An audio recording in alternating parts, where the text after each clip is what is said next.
శ్రీమతి ఆకుండి లక్ష్మీ స్మారక గోశాల యొక్క వార్షికోత్సవాలలో ఏర్పాటు చేయబడినటువంటి కార్యక్రమంలో ఉదయం వేళ శ్రీ వీరవేంకట సత్యనారాయణ స్వామి వారి యొక్క వ్రతాలు భక్తులందరూ గోశాల లోపలే కూర్చుని సామూహికంగా నిర్వహించారు. ఇందులో అద్భుతమైన విశేషమేమి అంటే ఆ సత్యనారాయణ వ్రతం చేయడానికి పరమయోగ్యమైనటువంటి స్థానములు మొట్టమొదటిది నైమిషారణ్యం, లేదా అన్నవరం కొండ మీద స్వామి స్వయంభూగా ఆవిర్భవించాడు కాబట్టి ఆ కొండ. రెండవది గోశాల. గోశాల కన్నా పరమ పవిత్రమైనటువంటి ప్రదేశం ఇక ఈ లోకంలో వేరొకటి ఉండదు. అటువంటి గోశాల లోపలే గోపృష్ఠాల్ని చూస్తూ అందరూ వ్రతాన్ని చేస్తుంటే ఒక్క గోవు కూడా కదలకుండా అలా పడుకుని నిలబడి ఆ మంత్రభాగాన్ని వింటూ అవి పరవశించినటువంటి తీరు ప్రత్యక్షంగా శ్రీ వీరవేంకట సత్యనారాయణుడే అనుగ్రహించినటువంటి ఆ వైనం భక్తులందరూ కూడా అనుభవించారు. మాఘమాసంలో సత్యనారాయణ స్వామి వారి వ్రతం చెయ్యడం యోగ్యమైనటువంటి విషయంగా పురాణాంతర్గతంగా పేర్కొనబడింది. అందున వీరవేంకట సత్యనారాయణుడు తూర్పుగోదావరి జిల్లాలోనే ఉన్నటువంటి అన్నవర క్షేత్రంలో తనంత తానుగా వ్యక్తమైనటువంటి మూర్తి. ఏకకాలంలో ఈరంకి ప్రకాశరావు గారు అనబడేటటువంటి బ్రాహ్మణుడికి, అలాగే వీరవేంకట రామరాయణం బహద్దూర్ వారికి స్వప్నంలో దర్శనమిచ్చి నేను ఫలానా చోట ఉన్నాను అని చెప్పి భగవంతునికి పర్యాయపదంగా చెప్పబడేటటువంటి అంకోల వృక్షం కింద ప్రకాశించి దర్శనమిచ్చి ఇప్పటికీ కూడా శ్రీమత్ త్రిపాద్విభూతి మహానారాయణ యంత్రాన్ని అధివసించి ఉండి ఒక పక్క మహేశ్వరుడు, ఒక పక్క అనంత సత్యవతీ స్వరూపమైనటువంటి లక్ష్మీదేవితో కలిసి ఉన్నటువంటి ఆ స్వామి కొన్ని కోట్ల మంది భక్తుల యొక్క ఈప్సితములను తీరుస్తున్నాడు. అటువంటి మహానుభావుడు తులసిదళంతో మారేడుదళంతో కూడా అర్చింపబడడం ఈ క్షేత్రానికి ఉన్నటువంటి పరమాద్భుతమైనటువంటి విశేషం. అటువంటి సత్యనారాయణ స్వామి వారి యొక్క వ్రతాన్ని అనుష్ఠించేటటువంటి సమయంలో మొట్టమొదట సత్యనారాయణ స్వామి వారి యొక్క ఆ బింబాన్ని పంచామృతములతోటి కలశలో ఉన్న జలాలతో శుద్ధి చేసి చక్కగా ఆ తండుల రాసి బియ్యం మీద పెట్టినటువంటి ఆ నూతన వస్త్రం మీద తమలపాకు వేసి అమర్చి పూజకి సిద్ధం చేసుకొని నవగ్రహాల్ని ఆవాహన చేశారు. ఒక్కొక్క గ్రహం ఏ దేశాన్ని పరిపాలిస్తుందో, ఏ గోత్రంలో ఆ గ్రహం పుట్టిందో, ఎటువంటి వస్త్రములను ధరిస్తుందో, ఎటువంటి హారములు వేసుకుంటుందో, ఎటువంటి పుష్పహారములను ధరిస్తుందో, మేరు పర్వతానికి ప్రదక్షిణంగా ఎలా కొన్నొస్తాయో అప్రదక్షిణంగా రాహుకేతువులు ఎలా వస్తారో ఆ వచ్చినప్పుడు సపుత్ర పత్ని పరివార సమేతంగా రమ్మని ఆవాహన చేసి ఆ శ్లోకం చెప్తూ ఉండగా ఆ తమలపాకులో ఆ వక్క, ఖర్జూరపు పండు, ఒక రూపాయి కాసు, ఒక పువ్వు మొదలైన వాటిని ఆ వచ్చినటువంటి ఆ గ్రహాలకి సమర్పణం చేసి నమస్కరించి వాటి యొక్క అనుగ్రహాన్ని భక్తులు పొందుతున్నప్పుడు అందరూ కూడా గ్రహాలు వచ్చినటువంటి అనుభవాన్ని ప్రత్యక్షంగా పొంది రోమాంచితమై పరమ సంతోషంతో ఆ వ్రతాన్ని చేశారు. ఓం శ్రీ గురుభ్యో నమః.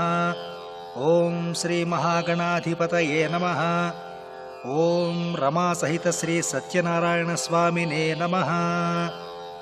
ఓం శుక్లాంబరధరం విష్ణుం శశివర్ణం చతుర్భుజం ప్రసన్నవదనం ధ్యాయేత్ సర్వవిఘ్నోపశాంతయే అగజానన పద్మార్కం గజాననమహర్నిశం అనేకదంతం భక్తానాం ఏకదంతముపాస్మహే.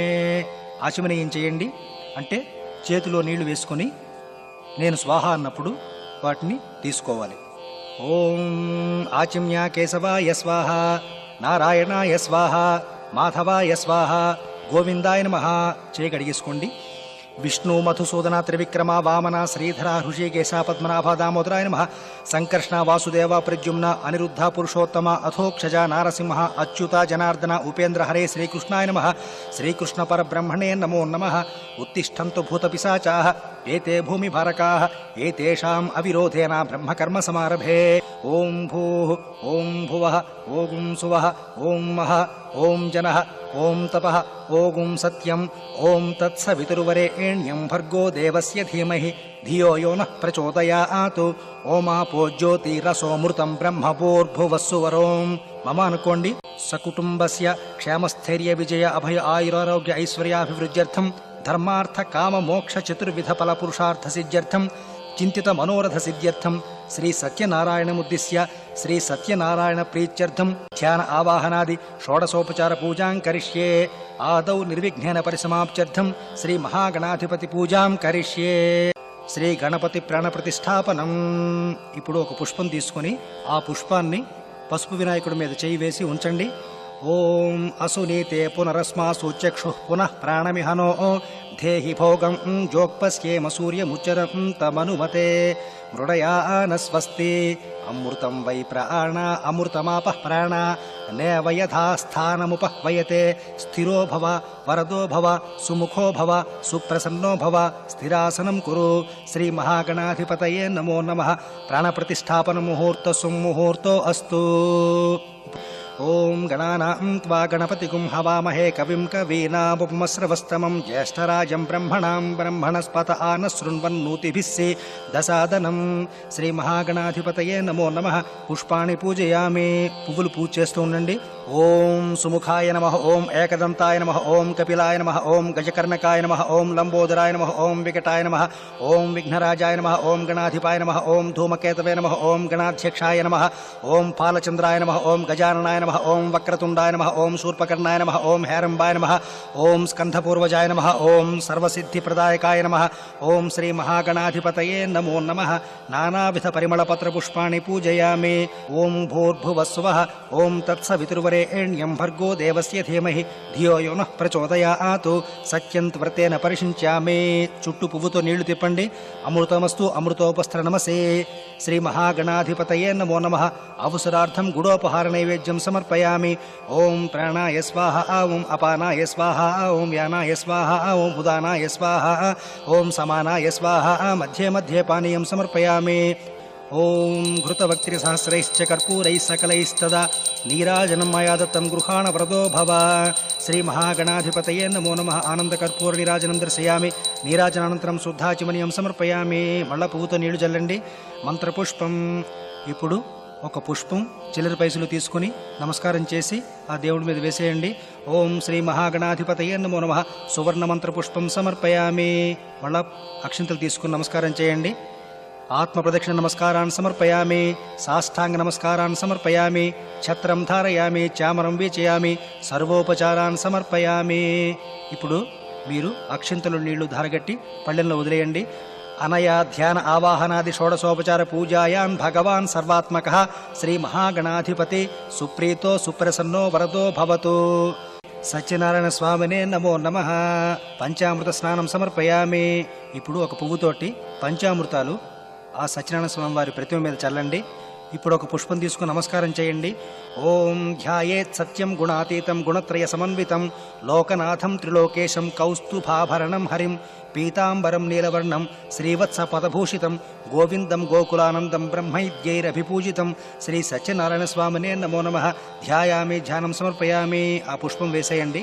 ఆవాహనం. మళ్ళా ఒక పుష్పం తీసుకుని నమస్కారం చేయండి. ఓం సహస్రశీరుషా పురుషః సహస్ర అక్షః సహస్రపాత్ సభూమిం విశ్వతో వృత్వా అత్యతిష్ఠద్దశాంగులం. మళ్ళా ఆ పుష్పం వేసేయండి. మళ్ళా ఒక పుష్పం తీసుకుని నమస్కారం చేయండి. ఓం పురుష ఏవేదకం సర్వం యద్భూతం యచ్చ భవ్యం ఉతామృతత్వస్యేశానః యదన్నేనాతిరోహతే. శ్రీ సత్యనారాయణ స్వామినే నమో నమః. రత్నసింహాసనార్థం పుష్పం సమర్పయామి. పువ్వు వేసేయండి. మళ్ళా పువ్వుతో నీళ్లు జల్లుతూ ఉండండి. ఓం ఏతావానస్య మహిమ అతో జ్యాయాగుశ్చ పురుషః పాదోస్య విశ్వభూతాని త్రిపాదస్యామృతం దివే. శ్రీ సత్యనారాయణ స్వామినే నమో నమః. పాదయోః పాద్యం సమర్పయామి. మళ్ళా పువ్వుతో నీళ్లు జల్లుతూ ఉండండి. ఓం త్రిపాదూర్ధ్వవుదైత్ పురుషః పాదోస్యేహ భవాత్ పునః తతో విశ్వం వ్యక్రామతు శేషనానశనే అభి. శ్రీ సత్యనారాయణ స్వామినే నమో నమః. హస్తయో అర్ఘ్యం సమర్పయామి. మళ్ళా పువ్వుతో నీరు చల్లండి. ఆచమనీయం. తస్మాత్ విరాడ జాయత విరాజో అధిపురుషః సజ ఆతో అత్యరిచ్యత పశ్చాద్భూమి మథోపురః. శ్రీ సత్యనారాయణ స్వామినే నమో నమః. ఆచమనీయం సమర్పయామి. మళ్ళా పువ్వుతో నీరు చల్లండి. స్నపయామి. శుద్ధోదక స్నానం సమర్పయామి. కొంచెం పువ్వుతో నీరు చల్లండి. ఇప్పుడు పువ్వులు తీసుకొని నమస్కారం చేయండి. ఓం తస్మాదస్వ అజాయంత ఏకేచో భయాదతః గావోహ యజ్ఞిరే తస్మాత్ జాత అజావయః. ఆ పుష్పాన్ని దేవుడి మీద వేసేయండి. ఇప్పుడు అథంక పూజ. నేను నామాలు చదువుతూ ఉంటాను. ప్రతి నామం చివర మీరు పుష్పాలు వేస్తూ ఉండండి. ఓం కేశవాయ నమః. ఓం పాదౌ పూజయామి. ఓం గోవిందాయ నమః. గుల్భౌ పూజయామి. ఓం ఇందిరాపతయే నమః. జంఘే పూజయామి. ఓం అనఘాయ నమః. జానునీ పూజయామి. ఓం జనార్దనాయ నమః. ఊరు పూజయామి. ఓం విష్ణురశ్రవసే నమః. కటిం పూజయామి. ఓం కుక్షిస్థాఖిల భువనాయ నమః. ఉదరం పూజయామి. ఓం లక్ష్మీ వక్షస్థలాలయాయ నమః. వక్షస్థలం పూజయామి. ఓం శంఖచక్ర గదా శారంగపాణయే నమః. బాహూన్ పూజయామి. ఓం కంబుకంఠాయ నమః. కంఠం పూజయామి. ఓం పూర్ణేందు నిభవక్త్రాయ నమః. వక్త్రం పూజయామి. ఓం కుందకుట్మలదంతాయ నమః. దంతాన్ పూజయామి. ఓం నాసాగ్రమౌక్తికాయ నమః. నాసికాం పూజయామి. ఓం సూర్యచంద్రాగ్నిధారిణే నమః. నేత్రే పూజయామి. ఓం సహస్రశిరసే నమః. శిరః పూజయామి. ఓం శ్రీ సత్యనారాయణ స్వామినే నమో నమః. సర్వాణ్యంగాని పూజయామి. అష్టోత్తర శతనామ పూజ. ఇప్పుడు ప్రతి నామం చివర పువ్వుతో గాని అక్షింతలతో గాని పూజ చేస్తూ ఉండండి. ఓం నారాయణాయ నమః. ఓం నరాయ నమః. ఓం శౌరయే నమః. ఓం చక్రపాణయే నమః. ఓం జనార్దనాయ నమః. ఓం వాసుదేవాయ నమః. ఓం జగద్యోనయే నమః. ఓం వామనాయ నమః. ఓం జ్ఞానపంజరాయ నమః. ఓం శ్రీవల్లభాయ నమః. ఓం జగన్నాథాయ నమః. ఓం చతుర్మూర్తయే నమః. ఓం వ్యోమకేశాయ నమః. ఓం హృషికేశాయ నమః. ఓం శంకరాయ నమః. ఓం గరుడధ్వజాయ నమః. ఓం నారసింహాయ నమః. ఓం మహాదేవాయ నమః. ఓం స్వయంభువే నమః. ఓం భువనేశ్వరాయ నమః. ఓం శ్రీధరాయ నమః. ఓం దేవకీపుత్రాయ నమః. ఓం పార్థసారథయే నమః. ఓం అచ్యుతాయ నమః. ఓం శంఖపాణయే నమః. ఓం పరంజ్యోతిషే నమః. ఓం ఆత్మజ్యోతిషే నమః. ఓం అచంచలాయ నమః. ఓం శ్రీవత్సాంకాయ నమః. ఓం అఖిలాధారాయ నమః. ఓం సర్వలోక ప్రతిప్రభవే నమః. ఓం త్రివిక్రమాయ నమః. ఓం త్రికాలజ్ఞానాయ నమః. ఓం త్రిధామ్నే నమః. ఓం కరుణాకరాయ నమః. ఓం సర్వజ్ఞాయ నమః. ఓం సర్వగాయ నమః. ఓం సర్వస్మై నమః. ఓం సర్వేశాయ నమః. ఓం సర్వసాక్షికాయ నమః. ఓం హరయే నమః. ఓం శారంగిణే నమః. ఓం హరయే నమః. ఓం శేషాయ నమః. ఓం హలాయుధాయ నమః. ఓం సహస్రబాహువే నమః. ఓం అవ్యక్తాయ నమః. ఓం సహస్రాక్షాయ నమః. ఓం అక్షరాయ నమః. ఓం క్షరాయ నమః. ఓం గజారిఘ్నాయ నమః.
కొలిచి హారతులీరమ్మా.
సత్యనారాయణ స్వామి వారి యొక్క వ్రత కథ 5 భాగములుగా చెప్పబడుతూ ఉంటుంది.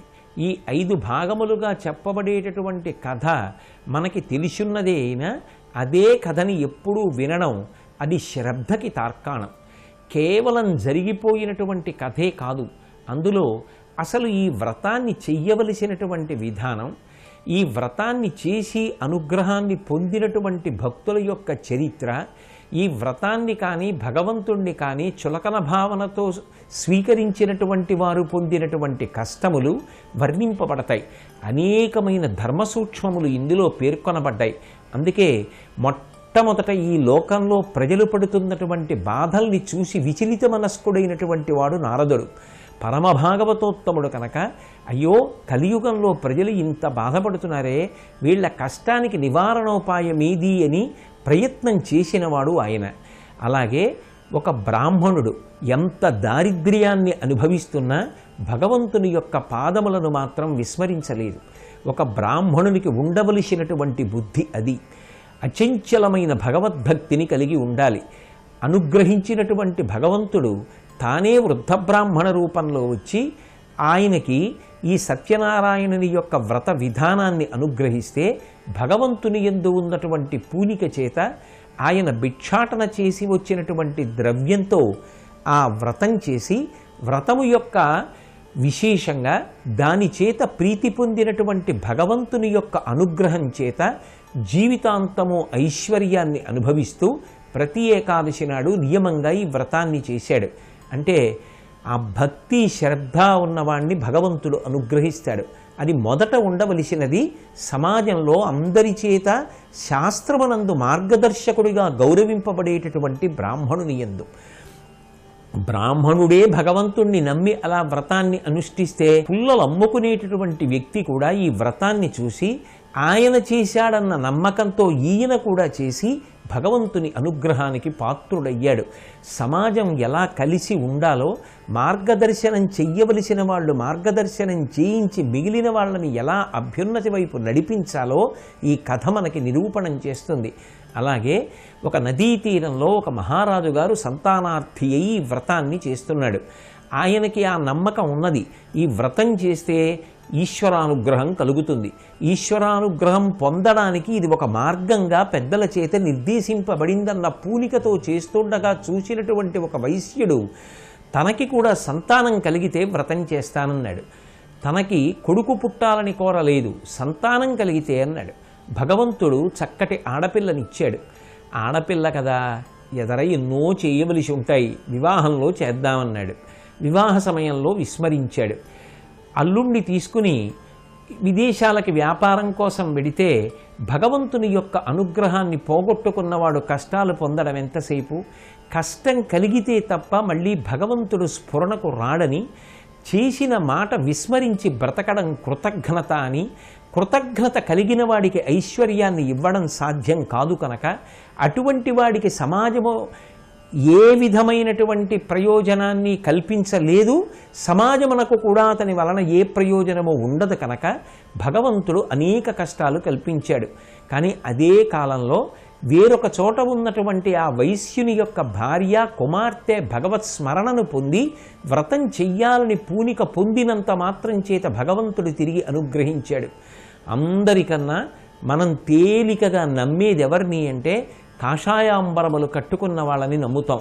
ఎందుకు నమ్ముతామంటే వాళ్ళు సమస్తాన్ని పరిత్యజించిన వారు, వారికి దేని మీద ఆశ లేదు అని, కాషాయ వస్త్రం కనపడితే చాలు గౌరవించడం, నమస్కరించడం ఈ జాతి లక్షణం.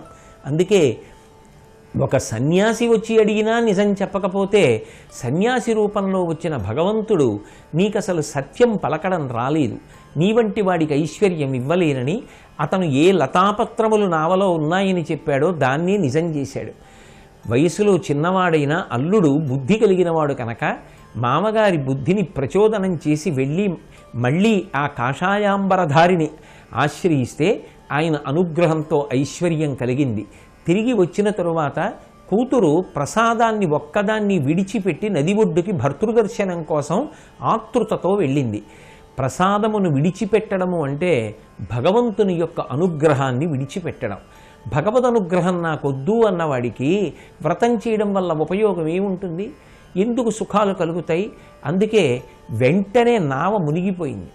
కానీ దోషమేమి అని ప్రార్థన చేస్తే దయార్ద్ర హృదయుడు కనుక అశరీరవాణిగా పలికాడు, ప్రసాద తిరస్కారం చేశావు, ప్రసాద తిరస్కారం మంచిది కాదు అని. వెంటనే ఆమె ప్రసాదాన్ని స్వీకరించింది, భర్తని తన తండ్రిని కలుసుకుంది. ఆ పైన జీవిత పర్యంతం చక్కగా భగవద్భక్తితో ఉన్నారనడానికి తార్కాణం వ్రతం చేస్తూ వారు వృద్ధిలోకి వచ్చి సమాజ హితానికి పాల్పడుతూ అందరూ సంతోషంగా ఉన్నారు. చిట్ట చివరి కథలో ఒక మహారాజు వేటకని బయలుదేరి అరణ్యంలో కొంతమంది గోపాలబాలుడు కలిసి చేసుకుంటున్నటువంటి సత్యనారాయణ వ్రతాన్ని చూసినప్పటికీ ప్రసాదాన్ని ఇస్తే తీసుకోవడానికి అంగీకరించలేదు. ఎవరో గోపాలబాలురు, వీరు వ్రతం చేసి ప్రసాదం పెడితే నేను తినడమేమని విడిచిపెట్టాడు. ప్రసాదం ప్రసాదమే, ఎవరిచ్చినా ప్రసాదం అంటే భగవద్ అనుగ్రహం. నాకు భగవద్ అనుగ్రహం అక్కర్లేదు అనుకున్నవాడు జీవితంలో తన స్వశక్తితో నిలబడగలిగిన ప్రజ్ఞ ఉండదు అన్నది శాస్త్రవాక్కు. అందుకే ఉత్తర క్షణంలో ఆయన సంతానం, రాజ్యవైభవం అన్నీ నశించిపోయాయి. తన తప్పు తెలుసుకున్నాడు, పరితాపం పొందాడు, వెనక్కి వచ్చాడు, ప్రసాదాన్ని స్వీకరించాడు. ఈశ్వరానుగ్రహం కలిగితే ఎంతసేపు అన్నీ ప్రాప్తిస్తాయి. తిరిగి సమస్తాన్ని పొందాడు. అన్నిటికన్నా ఈ వ్రత కథలో ప్రసాద తిరస్కారమును చెయ్యవద్దు, ప్రసాద తిరస్కారము అభ్యున్నతికి హేతువు కాదు అన్న విషయాన్ని బాగా నొక్కి చెప్తూ ఇన్ని రకాలుగా సమాజంలో మనం ప్రవర్తించాలో, సమాజము పట్ల మనం ఎలా కర్తవ్యతానిష్టతో ఉండాలో, భక్తి విషయంలో ఉండే ఉద్ధాన పతనాలు ఎలా ఉంటాయో ఇన్ని విశేషాల్ని కలిపి చెప్పేటటువంటి ఈ కథలతో కూడుకున్నటువంటి ఈ సత్యనారాయణ వ్రత కథ, వ్రత విధానం దగ్గర నుంచి వ్రతంలో ప్రసాదం తీసుకోవడం వరకు, ఆ వ్రత మంటపాన్ని వేయడం వరకు మనకి వివరిస్తుంది. సత్యనారాయణ వ్రతాన్ని పూర్తి చేసుకున్న తరువాత కథాక్షతలు శిరస్సును ధరించి ప్రసాదాన్ని తీసుకుని వ్రతమంటపాన్ని అక్కడే బ్రహ్మస్థానంలో ఉన్న వారికి దానం చెయ్యాలి. ఈ జరిగినటువంటి కార్యక్రమాలన్నిటినీ కూడా కేవలం కాకినాడలో ఉన్నవారు మాత్రమే చూడడానికి పరిమితిని దాటించి కొన్ని కోట్ల మంది చూసి సంతోషించడానికి వీలుగా ఈటీవీ వారు ఇవాళ తమ ప్రసారం ద్వారా కొన్ని కోట్ల మందికి ఈ కార్యక్రమాన్ని అందించి అందరూ కూడా అలా చేసుకోవడానికి వీలు కల్పించినటువంటి ఆ టీవీ వారికి ఆకొండి గోశాల భక్త బృందం తరపున హృదయపూర్వకమైనటువంటి కృతజ్ఞతలను ఆవిష్కరిస్తూ అసంఖ్యాకమైన ఈటీవీ శ్రోతలకు, ప్రేక్షకులకు నా హృదయపూర్వక శుభాభినందనలు తెలియచేస్తూ స్వస్తి.